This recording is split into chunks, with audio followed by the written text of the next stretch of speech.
stepping into stories.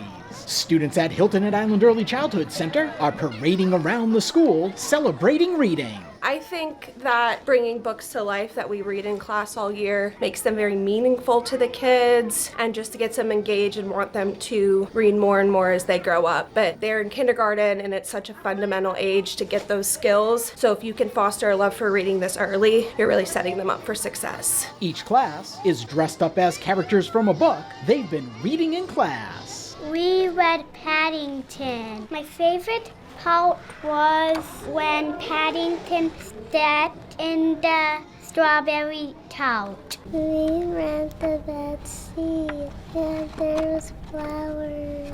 We read the Rainbow Fish, the book about Cherry. We read the book The Giraffes Can't Dance. My favorite part was when he said we all can dance when we find music that we love. My favorite part of Tacky the Penguin was he is a kind friend. This activity combines reading and art and is designed to inspire the students to want to read more. We know that books open up a whole new world for children, for adults as well. They're kind of a catalyst for the imagination. So doing the book parade, it gives children an opportunity to really connect deeply with the story and to make it personal for them. It's also interdisciplinary because we spend a lot of time in art making our costumes. So it's just a great, fun way to get them excited about reading, because that's how they're going to be learning for the rest of their academic careers. This event really promotes the excitement of reading. The kids get really excited when we get to choose a book that we read in the classroom. We get to read the book, we do some activities about the book, and then we watch an animated version of the book so the kids get involved. And then during art class, they made their costumes for the parade, which they were really excited about. Families gathered outside the school, cheering as students paraded by, and the excitement continued as the parade moved indoors for classes and teachers to enjoy.